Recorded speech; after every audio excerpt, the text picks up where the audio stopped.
When it occurred, I was 15. It was a Friday evening in late September, and the temperature where I lived was just beginning to drop. My dad stated they would not return home till late after going out to dinner with some family friends. The house was all mine. Chris, my best buddy and neighbor, was invited over. He lived across the street and was about my age. Normally, we spent our time in my basement watching movies or playing games, but that particular evening, we became disinterested.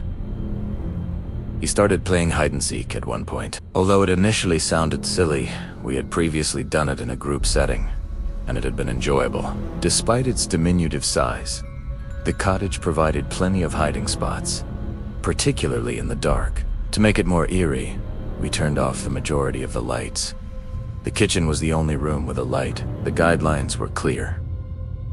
Don't go outside. Avoid entering the crawl area or the attic. Bedrooms, closets, the basement, and underneath furniture were all open. I closed my eyes in the living room and counted 250, since Chris wanted to conceal first. At first, I could hear him sprinting, and then there was stillness. I declared my arrival when I had completed counting. Since it was in the kitchen, I started there, but there was nowhere suitable to hide. I looked down the hall and behind the basement door. I checked the bathroom, but it was empty. I unlocked the wardrobe by the front door. Nothing. I ascended the steps. Every tiny sound made me tense, and the floor cracked beneath me. I started by looking under the dresser and beneath the bed in my parents' bedroom. No one. I entered my room by going down the corridor. Even though it was disorganized, Chris couldn't hide well. I still looked beneath the desk and in the closet, but nothing was there. The guest room at the end of the hall was left. The door was ajar. I pushed it cautiously in case he jumped out and startled me, but the room was silent and dark. I went inside and looked around. I stooped to examine beneath the bed. Nothing.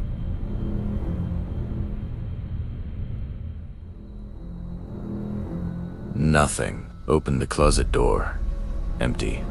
I walked back downstairs at that point because I thought perhaps he was there. I looked in the storage area beneath the stairs and behind the washing machines. When I eventually discovered him curled up behind some boxers, I was ready to give up.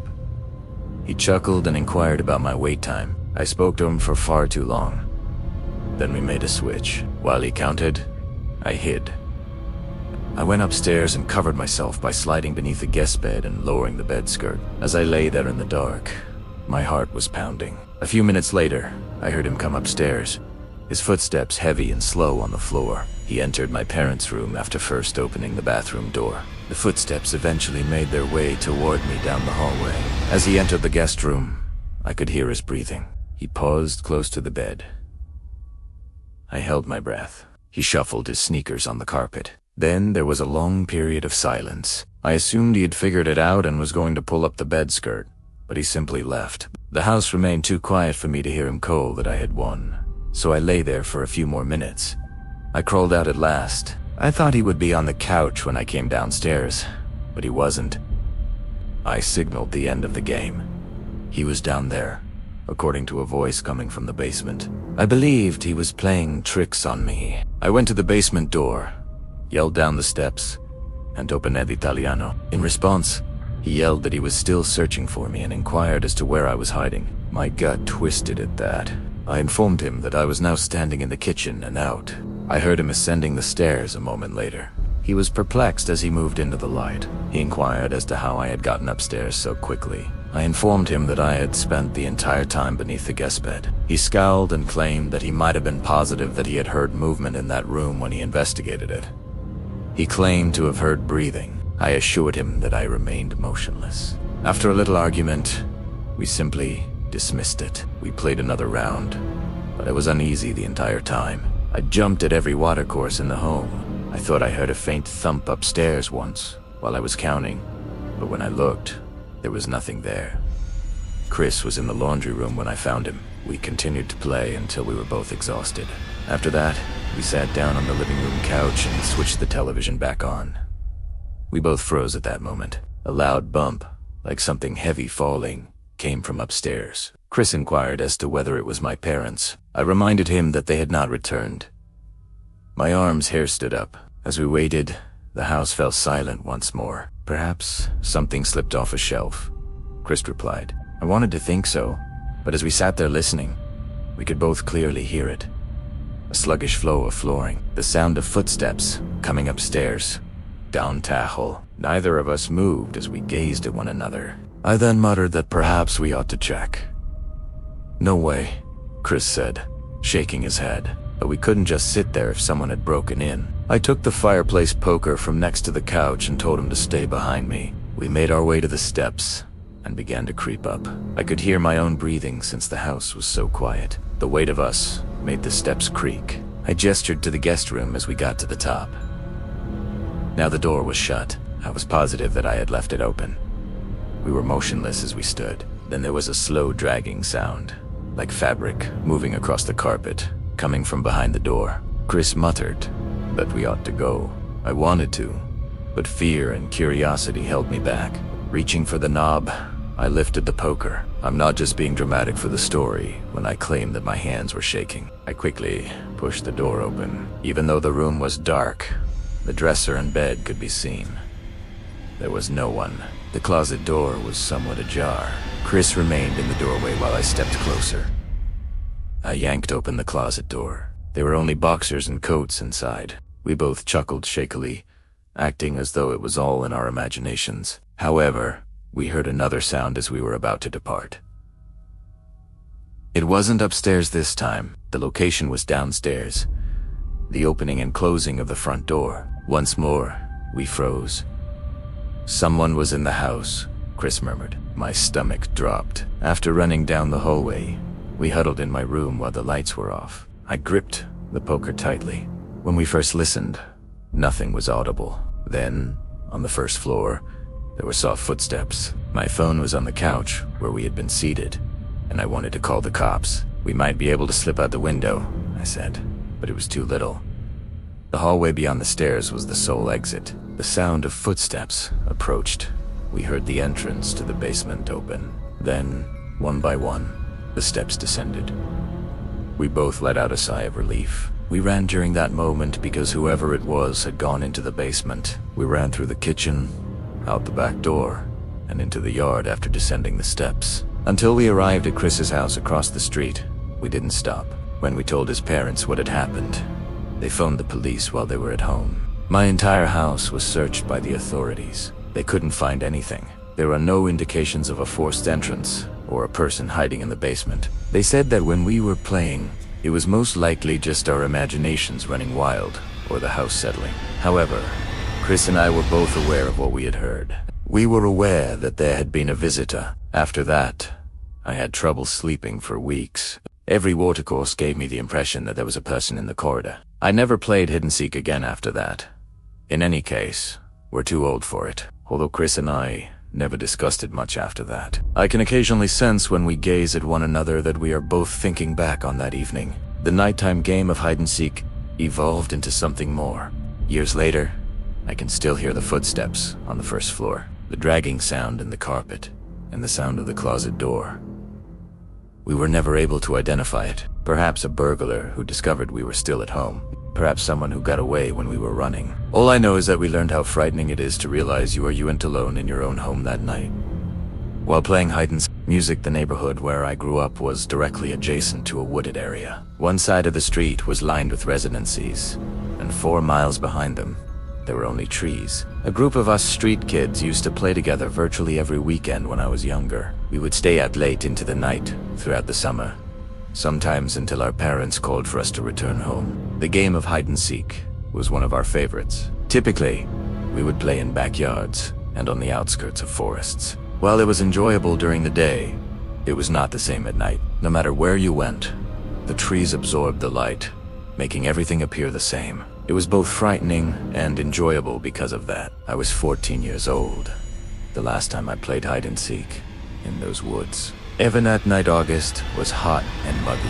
My friend Tyler, his younger brother Matt, 2 children from down the street named Jason and Ari, and I made up the 5 of us. Since playing outside seemed cooler than sitting in someone's basement, we all made that decision. It was an easy rule. You had to remain close enough to hear the seeker calling the round over. But you could hide anywhere in the woods or garden. Jason offered to be the first one. The rest of us fled, Tyler and I ventured into the woods. After we crossed the first row of trees, we parted. Wallace, even though it was only a game. I was crouching beneath a fallen log with a racing heart. Back in the yard, I could hear Jason yelling numbers, his voice resonating through the darkness. There was silence when he was done. Leaves rustled in the wind, and crickets hummed all about me. I remained motionless and low. I eventually heard footsteps among the foliage. They were shifting from tree to tree. I assumed it was Jason. I waited for him to go by while holding my breath. Not far from me, the footsteps came to a stop. It was whoever stood there. I waited for them to move or call out once more, but they did not. My skin began to tingle. I nearly muttered to find out who it was, but then I recalled the guidelines. I remained motionless because I would lose if I gave myself away. At last, the steps resumed. As they advanced more into the forest, they crunched through the leaves. I kept listening until I lost the ability to hear them. It was too dark to see, far as I looked over the log. Only the tops of the trees were illuminated by the moonlight. Before I grew weary of waiting, I remained hidden for a few more minutes. I slithered out and began to slink back toward the yards. Jason called out that the round was done and that everyone should come out as I was walking. The others were already in the yard when I quickly returned. Jason had located Eric and Tyler, but not Matt or me. A minute later, Matt emerged from the trees, splattered with dirt. He chuckled and claimed that no one would have discovered him. Jason appeared perplexed when I explained that I had been behind the log and nearly got caught when he went straight by me. He claimed that he had never ventured that deep into the forest. He claimed that he only went around close to the first trees before spotting Tyler crouching by a fence. Everyone simply shrugged when I inquired who it was that passed by me after squinting my eyes in bewilderment. We dismissed it and continued to play. I was the seeker in the subsequent round. I loudly counted, while the others dispersed, leaning against a tree. I started by looking through the yards when I was done. I discovered Tyler in the bushes and Eric cowering behind a shed. After that, I ventured into the forest to find Jason and Matt. The bugs were the only sound in the woods. The beam from my flashlight swept through the trees. I listened intently in an attempt to detect movement. I eventually noticed Matt crouching next to a tree trunk. He raced back, laughing as I yelled that I had him. Jason was left. I called out that I was coming as I dug deeper. I heard it again at that point. The footsteps, the heavy, sluggish footsteps in the shadows. They arrived directly in front of me. The trees were dense, so I shone the lamp in that direction. I tried not to make any noise as I moved carefully. The sound of footsteps ceased. I waited. Admittedly, I was starting to feel a bit anxious. Then, from behind me, I heard Jason announce that the round was ended. I turned around. He had already started to return to the yard. I wondered, bewildered, if he had simply been ahead of me. "No?" he responded. The entire while, he had been hiding nearer the home. My stomach twisted. I've now heard someone who wasn't one of us walking through the woods twice. Although the steps had sounded human, I assured myself it was most likely an animal. Too heavy to be a deer, fox, or raccoon. A couple more rounds were played. I always had the unshakable impression that there was someone else out there when I was hiding. I kept hearing small sounds coming from the trees, like branches breaking and leaves crunching. I even thought I saw a shadow move between the trees at one point, but it vanished when I pointed my spotlight at it. Nothing caught the attention of the others. They simply continued to run and laugh. I made an effort to act normally, but the anxious pit in my stomach persisted. Jason intended to hide in the bushes once more during the night's final round. We all parted ways as before. I stayed close to the edge since I didn't want to go too far. I knelt in the tall grass. Through the trees, I could make out the dim glow of the porch lights. Jason's tremulous voice could be heard over the distance. There was silence once more after he finished. A few minutes later, I heard something that made me stop. It was a low, whispering voice that was too faint to hear the words. Yet it was close. My entire body stiffened. The woods were deserted when I peered over the grass. I paid close attention, but the whispers had ceased. I heard footsteps once more.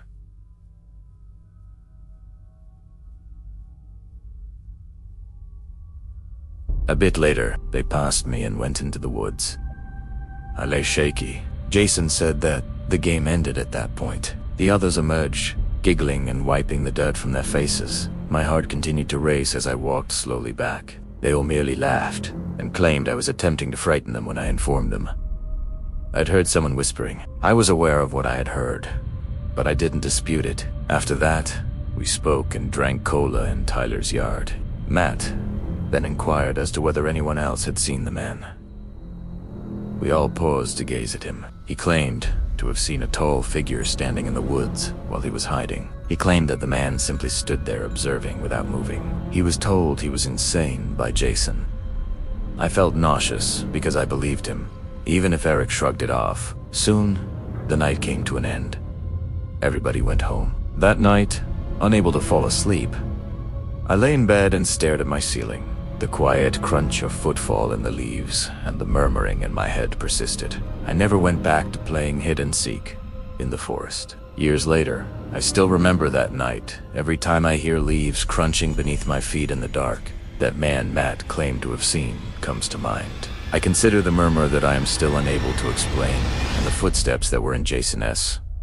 A stranger might have been passing through. It might have been a resident. All I know is that you never truly know who else might be hidden with you when you're in the shadowy woods. Music last July. It was a sweltering Saturday afternoon. I lived in a rural area of Pennsylvania and was 14 years old at the time. I have a large backyard. At the border of the yard are trees, acres of open grass, and an old storage shed. I spent practically every summer day outside with my pals. Ryan, Josh, Adam, and I were there that day. My dad set up a basketball hoop beside the garage, and we were just having fun playing the game. After an hour or so of playing, we were all exhausted and sitting in the grass, drinking water and perspiring. At that moment, a child we didn't recognize approached from the gravel road that goes by my house. He appeared to be 16 years older than us, and taller as well. Despite the heat, he wore a gray shirt and pants, and had somewhat untidy black hair. When we saw him, we all stopped talking. He approached us as if he knew us already. He inquired whether we were interested in making it 3-on-3 and distributing the teams evenly. None of us responded immediately. Adam finally inquired as to his identity. According to the child, his name was Keith. He claimed to have seen us while strolling through the woods near his house, which is just up the road. We all gave each other a kind of glance. I've spent my entire life here, yet I've never seen this child. He didn't have my buddies either, but I suppose he behaved normally enough. Ben asked whether he was interested in playing hoops. Keith shook his head and proposed that we switch to manhunt. He claimed that because there were so many hiding places, my yard was ideal for it. I don't believe any of us thought twice about that remark at the time, but looking back, it should have been a warning sign. How could this child possibly be aware of my property? We all decided to play. Compared to standing around in the heat, it sounded more enjoyable. We divided into 2 groups. Keith volunteered to join the hunting team right away. I loved being the seeker, he added. Thus, Ryan, Ben, and I were hiding, while Keith, Adam, and Josh were hunting. Adam signaled the start by kicking a soccer ball. As the hunters covered the rise and counted, we dashed into the yard. Ryan started in the direction of the River Rhine. Ben ran toward the garage's side. I went into the storage shed since I wasn't ready to hide in the woods just yet. The smell inside is always that of aged wood and gasoline. I climbed beneath one of the folded tarps I discovered in the corner and lay still. Even though I was in there for at least 10 minutes, it seemed like an eternity. No one showed up. The door of the shed creaked open, and I began to believe that perhaps the hunters had given up. In a single swift motion, the tarp tore away from me. It was a clear spot, I suppose. I raised my gaze to Adam's beaming face. Both of us made our way back to the patio. Ben arrived a few minutes later. He'd also been apprehended. Adam and Josh eventually made their way back. Keith was absent as we all stood about sipping water. Initially, no one spoke up. Josh then inquired as to Keith's whereabouts. We didn't know it. We waited for 10 more minutes, expecting him to return on foot at any moment, but he never did. At last, Adam shrugged, saying that perhaps he was just a strange child, and walked away, even though it seemed odd that he would simply vanish without saying anything. The rest of us concurred. I stepped inside as the others left around sunset. I saw something strange close to my bedroom window at that point. This piece of rope was on the grass. It appeared to have been outside for months because it was filthy and worn. However, I am aware that it wasn't there before. I scooped it up and threw it away, but it kept coming back to me. Keith was the first person who came to mind. I told myself that I was thinking too much. Later that night, though, I couldn't help but worry if he had entered the house while we were preoccupied. During the day, my dad typically leaves one of the side doors open. I checked beneath beds and closets in each room, but nothing was there. I got ready for bed at about 11 o'clock that evening. I was going through my phone for perhaps an hour when I heard something. Footsteps outside my door were soft. I went cold. My dad always coughs or clears his throat when he wakes up in the middle of the night to use the restroom. It was silent, too quiet. I called for my father. No response. My heart was pounding when I sat up. Just beyond my door, the footsteps ceased. At last, I stood up and secured it. I waited while I stood there looking at the handle. About 30 seconds later, I heard the front door close. The entire house was filled with music. I wasted no time at all. I hurried to rouse my dad in his room. He sat up groggily when I told him what I had heard. He had no doubts about me. He instructed me to remain near him as he retrieved the shotgun from beneath his bed. Together, we looked through the entire house. The garage, the basement, and every closet. Using a torch, he even ventured outside and explored the land, but he found nothing. After that, we secured all of the windows and doors. When I informed my pals the following day, they all laughed it off and assumed Keith was just a strange visitor. However, Ryan acknowledged that he, too, found Keith out. According to him, Keith didn't say anything during the game. All he did was stare at people. I had trouble sleeping that night. I was awakened at around 2 in the morning by a scratching noise. It originated from the window of my bedroom. I stared at the blinds as I froze, like someone dragging a stick or nail against the glass. The scratching was gradual. I couldn't help but look, even though I didn't want to. I cracked one of the blinds open by carefully bending it open. There was a figure on the opposite side of the window. I could only make out the outline of a figure standing a few inches distant in the dark. I was unable to see his face. I screamed for my dad as I leaped back. I yelled as I dashed into the corridor, and he emerged from his room. He made no hesitation. He fired 2 bullets into the air while running outside, brandishing a shotgun. I heard him shouting that if anyone returned, he would shoot them. The person at the window had vanished. I slept absolutely nothing the rest of the night. My dad remained up as well, and I sat in the living room with the lights on. He informed me the following morning that he believed Keith had been playing tricks on us. He threatened to shoot the child if he returned. I am aware that he wasn't being entirely sincere, but that's just my dad. He declared that the child would never be allowed to come near our house again. To the best of my knowledge, Keith never returned. However, occasionally, when I'm outside at night, I consider that rope beside my window and ponder what he may have done if I had woken up.